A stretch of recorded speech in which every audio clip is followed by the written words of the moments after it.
Fechamos os nossos olhos físicos, elevando os nossos pensamentos a Deus, agradecendo pela dádiva da vida, por esse momento tão especial que estamos tendo essa oportunidade dessa vida no planeta, nesse planeta maravilhoso que nos serve de morada. Que essas bênçãos desse instante possa chegar no coração de cada um aqui presente, se estendendo aos seus lares, as obras assistenciais do Centro Espírita Sebastião Marte.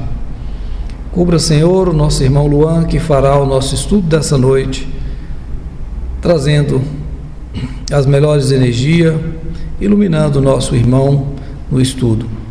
Que essas bênçãos, essa harmonia permaneça com cada um hoje e sempre. Graças a Deus, que assim seja.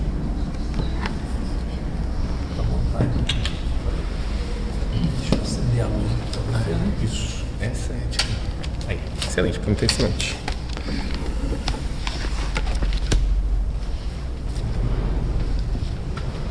Alô? Aí, beleza. Boa noite a todos e todas. Hoje eu venho aqui com esse desafio, né, de compartilhar com vocês um pouco, muito do que eu vivencio na doutrina, tanto no trabalho dessa casa, mas também estendendo um pouco além desse trabalho. A ideia hoje é compartilhar um pouco com vocês sobre os impactos positivos, a importância, né, dos eventos de juventude espírita. E quando me chamaram, né, para eu estar aqui compartilhando com vocês, acho que a pergunta, eu comecei a pensar um pouco na minha jornada enquanto, né, alguém que está na doutrina, e um questionamento que talvez, né, alguns de vocês tenham passado por algo parecido. Eu queria convidar, né, a gente a refletir: quando foi que Jesus nasceu para você? Qual foi o momento da sua vida em que isso aconteceu? O que na verdade significa isso? O que significa Jesus nasceu para você? Eu interpreto que dizer que Jesus nasceu para mim é aquele momento em que eu entendo, eu aceito como premissa as lições, os ensinamentos do Cristo como um modo de vida, de falar assim: ok, é isso que eu acredito e é nessa direção que eu quero ir. E isso por si só já é uma grande transformação. Mas para quem já está aqui há um pouquinho de tempo, já sabe que esse é só o começo da história. E pensando na minha jornada pessoal, eu acredito que todos os dias nós somos convidados a cada vez mais entender quanto Jesus nasce para você, porque não é uma resposta 0 ou 1, né? Uma resposta sim ou não, não é uma resposta binária. Eu acredito que ela acontece em camadas. E no meu caso específico, eu acredito que um grande momento foi quando eu tomei contato com a própria doutrina espírita. Eu não sou espírita de berço, eu nasci na religião católica e, enfim, a gente brinca, né? Muitos católicos são assim, né? Que a gente brinca de católicos de IBGE, né? Que são aqueles católicos que às vezes nem frequentam a igreja ou que nem fazem nada, mas quando pergunta você preenche ali como católico, que era um pouco da minha realidade ali. Fiz um pouco daqueles trâmites de primeira comunhão, de ir para catequese, mas à medida que eu crescia, que eu estava ali na minha fase de adolescência, muitas coisas pareciam que não conectavam para mim. E aquilo, não sei, não gerava algo que realmente eu conseguisse acreditar ou seguir. E realmente, quando eu tive a oportunidade de conhecer a doutrina, acho que foi um primeiro ponto de virada de compreender. Muitas coisas fizeram sentido, no modo racional mesmo, da justiça divina, de onde viemos, para onde vamos, a lei de causa e efeito, a lei de progresso. Compreender isso me trouxe muito consolo. Então, eu acho que ali foi um primeiro ponto de virada. E muitas vezes, talvez por si só acharia que seria suficiente, né? Compreender. E eu acredito que existe um segundo momento de virada na minha vida, com relação a entender e internalizar quando Jesus nasceu para mim. E para mim fica cada vez mais claro que esse momento foi quando eu participei do meu primeiro encontro de juventude espírita. E ali foi uma coisa diferente, porque eu entendi a boa parte da essência da doutrina espírita e foi muito interessante, mas um dos grandes poderes que um evento como esse é capaz de fazer é a capacidade de conexão emocional. Então, a gente entra num nível de profundidade, de autoconhecimento, de conexão com as pessoas, de conexão espiritual, que eu nunca tinha experimentado nada igual naquilo. Então, eu lembro que os encontros que eu frequentava eram encontros no carnaval, e desde então, o carnaval passou a ser inegociável para mim. Eu sempre tinha que estar lá, que era muito difícil para minha família compreender, né? Poxa, vamos fazer outra coisa, enfim. E para mim era inegociável. Não havia outra questão que estar num lugar como esse. Eu acho que isso não acontece só comigo, e à medida que a gente vai tendo um pouquinho mais de experiência nessa jornada, eu vejo isso acontecer cada vez mais com os jovens que eu acompanho. Sejam jovens do meu centro, sejam jovens de outros centros que eu acabo conhecendo, né? Muitas vezes eu estou ali na parte que a gente chama de parte doutrinária, né? Dando aula para os jovens, acompanhando, e eu vejo, acaba normalizando o impacto e a transformação que eu vejo nesses jovens. Basicamente, né? Eu que estou há um certo tempo trabalhando com juventude, a gente tem um grande desafio. Existem dois grandes desafios. Primeiro, conseguir trazer o jovem para o centro. Trazer o jovem para o centro é muito difícil. E é muito difícil manter o jovem no centro. Então é muito difícil fazer com que ele venha, e é muito difícil manter com que ele seja consistente.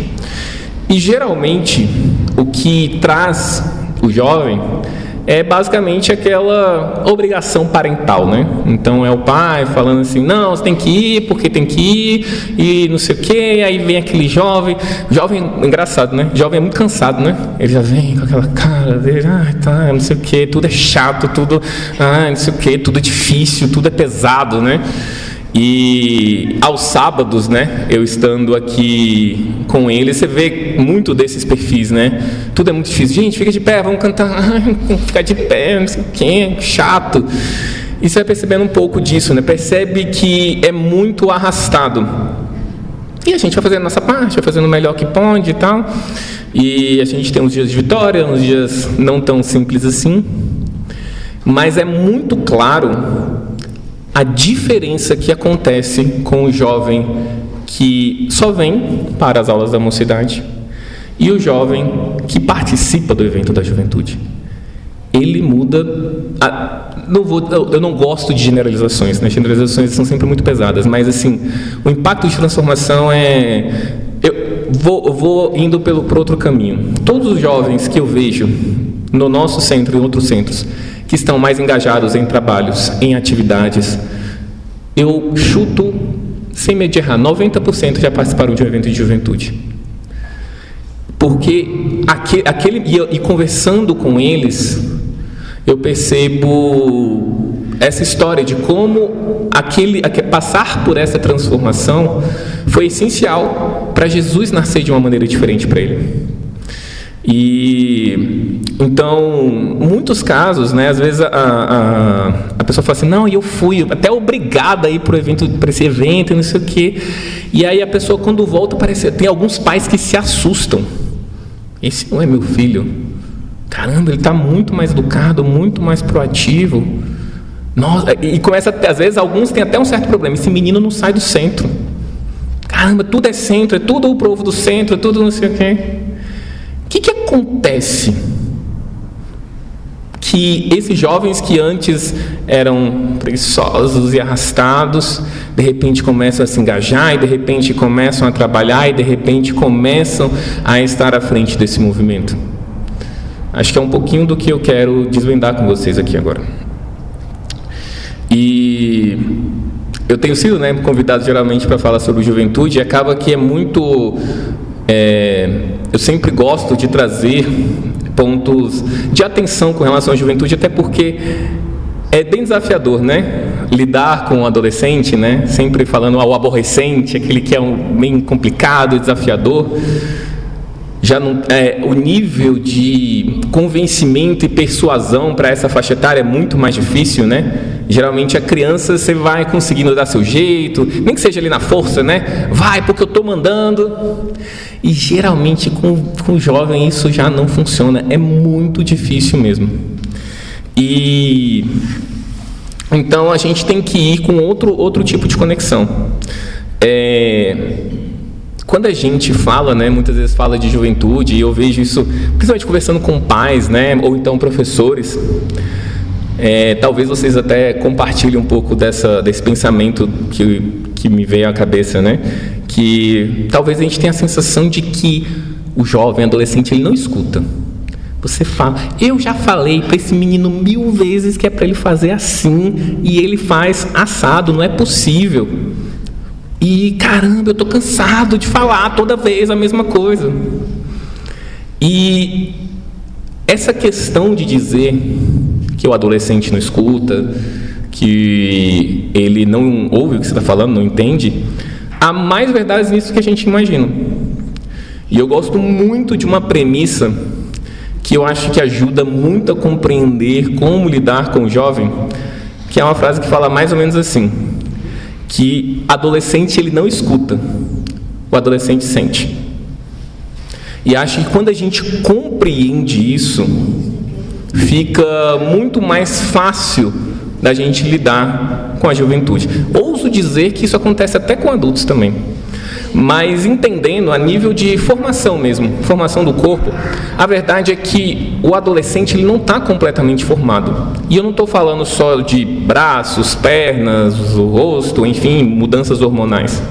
Literalmente o cérebro do adolescente ainda está em formação, e principalmente uma área aqui na frente chamada córtex pré-frontal. E olha só, essa parte ela é responsável pelo nosso raciocínio lógico, pelo nosso controle de impulsão, é aquilo que faz a gente pensar de uma maneira mais metódica. Não à toa, parece que os jovens realmente não têm muito desenvolvido isso. Por isso, são muito impulsivos. Ainda não está desenvolvido de fato essa parte. Então, quando a gente fala, parece uma frase de efeito, mas boa parte dessa impulsão, dessa paixão juvenil, ela realmente está a nível de uma formação realmente corporal. E a gente tem que entender isso para lidar com eles. Então, por isso é importante a gente entender primeiramente que só informação e conhecimento não é o suficiente. Não é o suficiente para a transformação. Vou trazer um exemplo bem gráfico, bem mais tranquilo da gente compreender. Vocês realmente acham, um dos grandes desafios que a gente tem com adolescente e jovem é a questão de jovem estar se envolvendo com bebida, estar se envolvendo com drogas, Eu acho que é um dos desafios que mais angustia com quem lida com jovens, crianças, adolescentes, enfim. E alguém aqui ousaria dizer que um jovem que começa a beber, que começa a usar drogas, você acha que ele não sabe que aquilo faz mal? Pode pegar até a zona mais da periferia, ou que ele não tem... Eu duvido que ele não tem ideia, dele falar, caramba, eu não sabia que eu ia ficar me sentindo assim, é que isso ia fazer mal para o meu corpo. Eu duvido. Mas quem em sã consciência vai fazer algo que vai fazer mal para si mesmo? O que levaria uma pessoa a fazer algo que faria mal para si mesma? E aí, de novo, a gente tem que entender um pouco de como é a jornada desse jovem. Porque, na verdade, mesmo de forma inconsciente, ele está fazendo uma continha na cabeça dele. Existe uma dor. Se eu usar drogas, usar álcool, meu corpo, existe uma possibilidade, ele ainda não sabe de fato, porque ele não vivenciou aquela experiência, de ficar mal. Mas existe uma outra dor que está acontecendo para ele e que para o jovem é muito difícil mesmo. Para todo mundo mas para o jovem é mais, que é a questão do pertencimento. A dor de não pertencer, a dor de estar excluído, ela beira uma dor física. E na verdade isso é até uma coisa instintiva nossa. Parece que é uma coisa de personalidade fraca, mas não é. Na verdade, nós temos o instinto de buscar pertencer.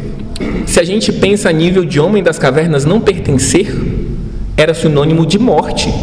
Porque como é que as pessoas, viviam ali nas tribos em conjunto para caçar animais, para viver junto? O homem que estava isolado, o ser humano que estava isolado, ele morria. Então o nosso cérebro, ele foi estruturado para pertencer. Porque a mensagem que está vindo ali é: se eu não pertencer, eu vou morrer. Por isso, não à toa, o jovem está querendo estar com a galera. Então, e aí acontece essa escolha. Só que muitas vezes escolhas extremamente equivocadas. Porque depende, você está tentando pertencer a um grupo que não está agregando muito para ele, isso é extremamente prejudicial. Dei o exemplo de bebidas, drogas, mas pode ser qualquer outro tipo de coisa. Então, quando a gente vai lidar com querer convencer um jovem a fazer alguma coisa, a gente tem que entender a premissa de que não é só o conhecimento, não é só abrir o livro dos Espíritos, abrir o Evangelho, por mais edificante e maravilhosa que seja essa mensagem, e achar que vai ser o suficiente. Na maioria esmagadora das vezes, não é. E na verdade, a gente já encontra essa própria mensagem no próprio Evangelho segundo o Espiritismo. Então, na mensagem do Espírito de Verdade, uma das mensagens mais conhecidas por todos, ele diz o quê? Espíritas, amai-vos, eis o primeiro mandamento, instruí-vos, eis o segundo. O que é interessante nessa frase que traz, o Espírito de Verdade? A ordem em que ele traz as palavras, e geralmente nós costumamos inverter as ordens, principalmente quando estamos lidando com crianças e jovens. A gente quer muito instruir, a gente quer muito dizer o que ele tem que fazer ou deixar de fazer, mas a palavra ela não é só certa pelo conselho sim, mas pela ordem. Amai-vos, primeiramente, amai-vos. Só depois instruí-vos. Quando a gente entende isso, e a gente entende aquela frasezinha de que o adolescente não escuta e o adolescente sente, então a gente precisa trazer experiências em que ele se sinta verdadeiramente amado, conectado, e aí sim nós vamos ter uma abertura completamente diferente para trazer a instrução. E é um pouco disso, é um pouco nessa dinâmica que a gente tenta estruturar os encontros de juventude espírita, pelo menos os que eu frequento mais, não é a regra, não existe uma, mas nos que eu frequentei mais, nos que eu trabalho mais, geralmente é isso. Um evento como o M, que é o Encontro de Mocidades Espíritas, que costuma ser no Corpus Christi, tem a Comed no Rio de Janeiro, tinha um Encontro-me também, que sempre vai e volta, a gente nunca sabe em que estado está. Mas eu percebo que esses encontros, eles têm uma dinâmica muito parecida, que eu gosto bastante, para ser bem sincero. O objetivo principal de um encontro como esse não é se aprofundar de maneira doutrinária no Espiritismo. Não é sobre, então aqui a gente vai entender aquela pergunta do Livro dos Espíritos que a gente não entendia muito, ou aquele trecho do Evangelho, ou o trecho da Gênese. Isso é muito importante de se fazer. Sei lá, por isso tem as aulas da Mocidade, por isso tem as aulas do EGE, mas os eventos de juventude, eles têm um objetivo diferente. ele está totalmente desenhado para uma forma de conexão emocional. Então, como é que essa conexão emocional acaba acontecendo? Eu acho que, primeiramente, até perceber na estrutura, né? Para quem nunca ouviu falar, para quem nunca participou, geralmente a gente tem ali em torno de 3 a 4 dias. A gente tem um regime meio de retiro, né? Como é que funciona a estrutura dos eventos de juventude? 3 a 4 dias. Uma coisa que a gente gosta bastante, pelo menos aqui, vou falar muito do M, porque é o que eu participo mais. A primeira coisa que a gente faz é tirar o celular deles. Então, e tem vários motivos para isso. O principal é para que eles fiquem imersos naquele evento, né? Para que eles fiquem imersos naquela experiência. Então, se a gente quer que eles estejam realmente conectados ali, é muito interessante que ele não esteja vendo nada de fora, porque às vezes ele está vendo a mensagem aleatória, está vendo um vídeo que não tem nada a ver, ele vai ter muito mais dificuldade de interagir, se conectar com as outras pessoas. Se para nós que somos adultos é difícil fazer isso, imagine para os jovens, que a gente vê que é um dos grandes desafios que existe. Então, esse já é um ponto-chave. O fato de dormir lá, o fato de acontecer todas as atividades lá, dele nem saber o que está acontecendo lá fora, nem relógio, né, eles podem ter, porque é exatamente para estar totalmente imerso naquela experiência. Então, é dormir lá, é dividir banheiro, e tem perrengue do banheiro, porque é sempre mais desafiador, e tudo isso. As próprias aulas que a gente vai tendo as aulas com os facilitadores, você vai tendo um processo de conexão com várias juventudes espíritas. Então, é muito interessante, principalmente para os que são novatos, né? Eles descobrem algo que hoje para mim é óbvio, mas que é curioso vê-los, né? Que eles, nossa, existem outras juventudes além da minha casa, né? Existem outros jovens espíritas, existem outros centros espíritas. E é legal porque eles conectam, falam como é que é o centro de lá, o centro de cá, a gente pega a lição daqui, eles pegam a lição nossa. Então essa interação ela é muito interessante, você vai realmente criando uma liga muito bacana. Mas eu acho que existe algo até mais, assim, focando de novo, né, nessa conexão emocional que acontece principalmente ali na dinâmica das aulas que a gente tem com eles. Geralmente eles entram de manhã e à tarde nas aulas, tem outras atividades também. Mas o foco das aulas, como eu falei, não é tanto o aprofundar na doutrina espírita. A gente deixa isso para as próprias casas espíritas.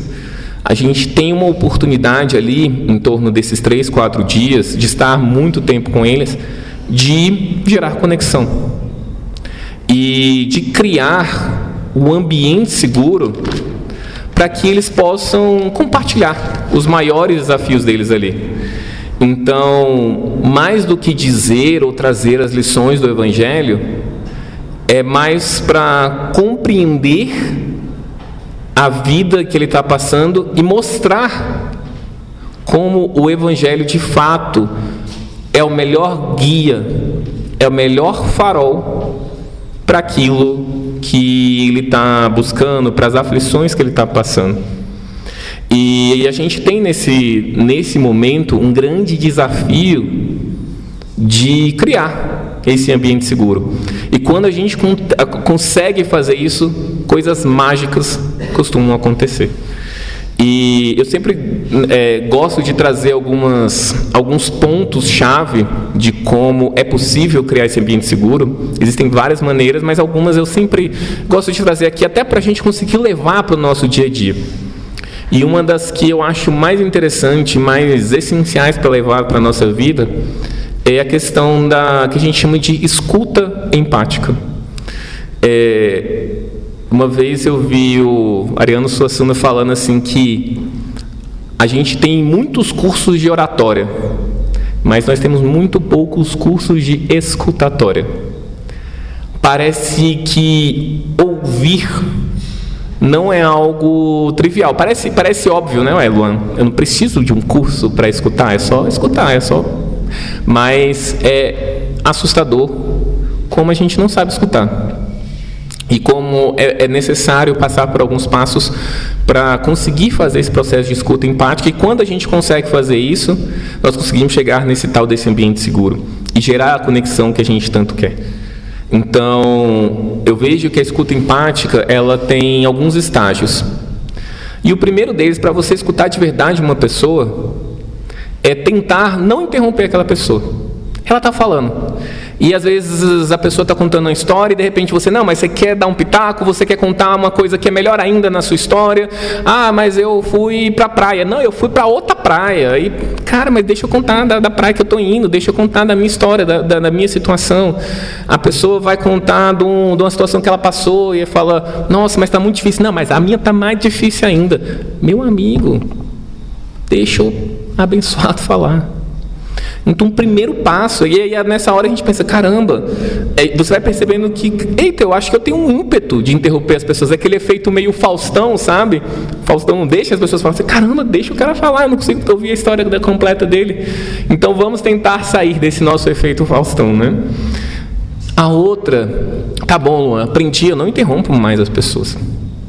Mas aí vem a segunda lição, que é qual a sua capacidade de você ouvir de forma genuína. Como assim ouvir de forma genuína? Isso aqui é muito clássico em discussão, qualquer tipo de discussão, né? Entre relacionamento, entre chefe e subordinado, entre filho e pai, mãe, que é, às vezes a pessoa está falando, ela, mas é que eu acho que você devia fazer isso, não sei o quê. E você não está respondendo, mas você está discutindo mentalmente. Mas é muito engraçado o fulano falar isso, né? Porque na vez dele, não sei o quê. Você não está escutando. Você está pensando no seu argumento para quando você tiver a oportunidade de falar. Quando chegar na minha vez, ele vai ver. Sabe o que aconteceu? Tudo, menos escutar. E outro ponto importante é a gente não dar soluções, principalmente se ela não foi pedida. Às vezes a pessoa está ali desabafando, falando, nossa, hoje meu dia foi complicado, não sei o quê, eu peguei um trânsito. Mas por que você pegou o trânsito aqui? Você sabe que a pista de lá é melhor? Caramba, deixa eu só falar. Deixa eu só compartilhar aquilo. E isso é muito comum quando a gente fala com criança, com adolescente, porque, gente, é verdade, a conexão é difícil. Porque muitas vezes o problema vai ser muito bobo. Caramba, mas ele está reclamando porque o coleguinha não falou com ele. Esse cara não sabe que é dificuldade, não. Quero ver acordar 6 da manhã, ter que pagar boleto, ver chefe chato, passar por trânsito. Tá, mas não é a vida dele. Essa não é a vida dele. A vida dele, o maior problema é lidar com o coleguinha que não falou com ele, com a namoradinha que tá dando, sei lá, tá dando moral para outro cara. Esse é o maior problema da vida dele. É aquilo que está tirando o sono. Só escuta. Não tenta minimizar a dor. Falar, mas você não sabe o que é dificuldade de verdade. É a dor de cada um. É o momento de cada um. Então, cada vez que a gente vai trazendo isso, nós estamos perdendo essa conexão. E voltando à história da juventude, nós tentamos criar essa conexão. Uma das, dentre várias outras coisas que a gente faz, é trazer essa questão da escuta empática. E aí, quando a gente traz essa questão de deixar o jovem mais aberto para falar o que ele vai falar, dele saber que aquele é um ambiente seguro, a gente constrói esse ambiente. E quando a gente tem um ambiente seguro, nós conseguimos ter uma maior abertura à vulnerabilidade. Então é a hora que, se eu estou num ambiente em que eu confio, aí sim eu vou começar a compartilhar os meus maiores desafios, as minhas maiores dores. E ali coisas mágicas acontecem. Porque não é uma lição distante do Evangelho. Não é aquela discussão filosófica, mas Kardec falou isso, Emmanuel falou aquilo. Tá, mas o que você está sentindo? E o que você está com vontade de fazer? Como é que isso está te afligindo? Quando a gente leva a discussão muito para longe, para os vultos espíritas, isso tem o seu valor, mas não gera a conexão da transformação. E ali você vai abrindo brechas para, desde problemas mais simples, de, poxa, eu briguei com meu irmão, não estou conseguindo dar bem com meu pai, até histórias realmente desafiadoras. Histórias dos mais variados tipos de violência que a gente jamais imaginaria. de jovens que, por vezes, tentaram tirar sua própria vida. Então, ele sente no ambiente em que ele pode falar sobre isso. O simples fato, primeiramente, de falar sobre isso já ajuda bastante. Quantas vezes a gente tem um problema, a gente só de falar em voz alta sobre aquele problema, aquilo ordena melhor as ideias. O fato dele estar em um grupo que está buscando acolher, muitas vezes aquela dor gera identificação. Caramba, eu já passei por uma situação parecida. Você não está sozinho. Quando você para pensar nos problemas, quando estamos nas nossas situações, seja os mais variados tipos, os jovens com seus desafios de escola, de estágio, trabalho, faculdade, a gente também com os nossos desafios de família, trabalho, é muito comum a gente se sentir muito sozinho e achar que só nós estamos passando por aquele problema. Quando vemos que outra pessoa também está passando por uma situação parecida, é como se trouxesse um conforto, tipo, não é só eu, existe um problema maior acontecendo. Então, isso gera conexão. Isso gera um momento em que vínculos são gerados. E a gente tem essa grande vantagem de, ao longo de 4 dias, ir construindo esse vínculo. E aí a gente volta para aquela instrução. Fizemos a primeira parte, amai-vos. Eles se sentem amados, eles se sentem escutados, eles se sentem enxergados. E nós tentamos trazer, beleza, fizemos isso. Qual é a instrução do Evangelho que a gente pode trazer para te ajudar? Então, trazendo um exemplo bem concreto do que aconteceu, né, no nosso último evento, foi uma experiência muito interessante, porque no último dia, a gente deu uma versão do Novo Testamento para eles. E aí, uma das atividades era, inclusive, mostrá-los como é que faz para ler versículo, capítulo e tudo mais. E a gente já tinha separado alguns trechos mostrando falas do Cristo, falas dos apóstolos, de como lidar com situações de ansiedade, angústia, raiva. E foi muito interessante ver a resposta deles. Eles, caramba, tá tudo aqui. Oh, tá tudo aqui. Mas eu acho que foi essencial a jornada de você trazer o ponto de conexão e eles perceberem, caramba, existe o farol do Cristo. Não é o achismo do Luan. Eu acho várias coisas, acho coisas certas, acho coisas erradas. Não é o Evangelho segundo Luan. É o Evangelho segundo o Espiritismo, o Evangelho segundo a mensagem que o Cristo veio trazer para nós. E aí sim a gente consegue fazer esse fechamento. Então, se a gente sabe que o adolescente quer pertencer, se ele funciona nesse efeito manada, a gente tem que usar isso ao nosso favor. Então você quer pertencer, e se ele tivesse um grupo incrível de pessoas que também querem aprender mais, querem ficar no bem? Olha o quão valoroso é ele querer pertencer a esse grupo. E não à toa a gente vê grandes processos de transformação. De pessoas que, exatamente, nossa, eu não queria nada com nada, estava bem ali, mas o poder do conjunto, de ter várias pessoas focadas no mesmo propósito, no mesmo sentimento, aquilo gera uma transformação arrebatadora.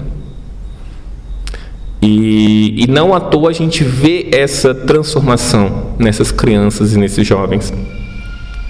Então, além de outras questões que eu gosto de trazer, né? Por exemplo, o M especificamente, ele tem uma característica muito especial, acho que mais do que os outros, que existe essa questão de inclusão social, né? Então, é um evento que busca muito trazer as comunidades que têm mais dificuldades financeiras e tudo mais. E é uma experiência muito interessante, porque você vai vendo pessoas que, caramba, vivem ali numa dificuldade financeira enorme, até pessoas de classe alta, classe média alta, e vocês colocam elas na mesma roda para falar sobre os problemas. E acontece 2 experiências interessantes. Eu lembro de num outro ano que eu participei, em que tinha uma atividade no início, e que cada um tinha que colocar vários problemas, situações, E eu lembro de uma menina colocando, sei lá, alguma situação, meu pai não deixa eu ir no show do fulaninho e tal. E eu lembro que tinha um jovem que vivia numa zona de periferia bem perigosa, que falou assim, nossa, o problema que eu estou passando é porque tentaram esfaquear a moça da cantina. E aí a pessoa ficou chocada. E eu lembro muito da reação dessa outra menina. Ela falou, cara, eu vivo numa bolha. Eu vivo numa bolha. Existem outros problemas que não são os que eu estou vivendo, do que eu estou sentindo. E você realmente sai, não aquele papinho de internet e tal. Não, você está vivendo, e aquela pessoa que está do teu lado, ela está vivendo aquilo. Da mesma forma que aquela pessoa que está vivendo numa comunidade que só vê desesperança, que só vê pessoas que não têm nenhum futuro, ela olha para aquela pessoa, caramba, dá para ter um futuro digno? Tem gente que está estudando e está se empenhando e está tendo um outro caminho. Sério que dá? E aí sim, essa integração acontece de forma real e realmente transformadora. Então é muito legal ver eles todos participando do mesmo contexto. Outra questão é, às vezes a gente busca situações para os próprios jovens começarem a trabalhar. Lava uma louça aqui, limpa um banheiro aqui. E aí tem situações que o menino fala, nossa, eu nem limpava o banheiro na minha casa. Poxa, eu vou dar mais valor quando a moça que limpa lá em casa, não vou sujar tanto, porque aí ele começa a entender um pouco do processo que acontece na vida dele. Então, assim, é um pouco disso que a gente traz a nível de experiência, de conexão, de trabalho. E não à toa, é por isso que a gente vê resultados tão significativos. Por isso que a gente vê que existem jovens que são completamente diferentes quando eles entram num evento como esse, ou que nunca participaram, e outros que estão saindo e que estão tentando vivenciar isso. Logicamente, esses eventos não são uma bala de prata, então aqui é um processo de santificação de jovens, não é. Todo mundo continua sendo ser humano. E até porque quando você sai daquela bolha, o mundo continua te trazendo desafios. Você vai continuar tendo conflitos familiares, vai continuar com os seus conflitos internos. Então, o que ele deu ali foi uma grande bateria de energia. Mas depois, aí que existe o verdadeiro desafio. Que é você pegar toda aquela energia, pegar todas aquelas lições e aí levar para o seu dia a dia. E ali que acontece a transformação de fato. Porque você sai muito empolgado. Agora eu vou ser o cara mais caridoso do mundo, eu vou ajudar todo mundo, eu sou luz. E aí chega a primeira pessoa que dá um empurrão em você, mas também, pelo amor de Deus. E é nessa hora que você está sendo provado. É nessa situação em que que o ambiente não é tão harmonioso, em que as pessoas não estão tão dispostas. É nessa hora que você está sendo provado para saber se realmente o Evangelho entrou no seu coração. Então, assim, a gente vê como um ponto de transformação, mas sempre convidando o jovem a continuar, a ter na consistência, na sua frequência da mocidade, a trabalhar em outras questões, porque a gente brinca, né? Tem uns papo-eventos, né? A gente é muito os papo-eventos. Era a pessoa que nunca vinha nas aulas, e de repente chegava ali, inscrição do evento, isso aqui, não, quero participar. Aí você, não, beleza, né, participa aí e tal. Aí depois a pessoa sumia. Mas porque eu tô sem tempo, né, correria. Sábado, 10 da manhã, mocidade. E aí, muito cedo, esse é meu amigo, 10 da manhã. Não, muito difícil. A minha vida tá uma correria. Então a gente, hoje, por exemplo, o critério é exatamente você ter uma frequência mínima, porque é de trazer a consistência. Não são esses picos de energia que transformam. A gente sabe que ele é muito poderoso, mas o que é a transformação real do dia a dia são nas pequenas coisas, são nas pequenas atitudes. E ali sim que as coisas realmente vão acontecendo. Então, era esse meu objetivo, trazer um pouco desse cenário para vocês, de um cenário que eu gosto muito de fazer parte. Então, eu sempre incentivo de você, se você tem um adolescente, se você tem um jovem no seu filho, filha, sobrinho, vizinho, tragam para a juventude espírita, e se eles estão na juventude, incentive eles a participar dos eventos. Porque é ali que pode ser a transformação que a gente tanto busca. Isso aí, muito obrigado.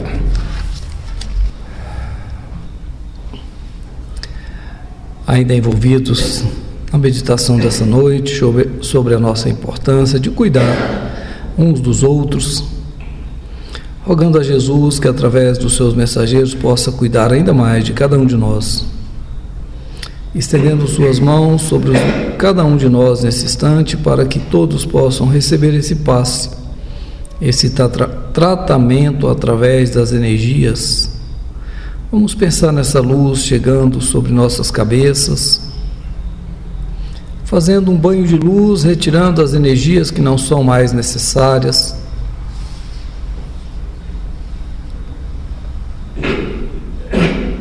E agora visualizando essa luz que chega, uma luz refazendo as nossas forças físicas e espirituais, refazendo todos os nossos campos de força. Aproveitar também e pedir para os nossos familiares, aqueles amigos que se encontram enfermos, que muitas vezes nos pedem durante a semana, no dia de hoje, que todos eles também possam receber a visita desses amigos espirituais, levando a assistência, a paz, as energias curadoras para cada um desses irmãos.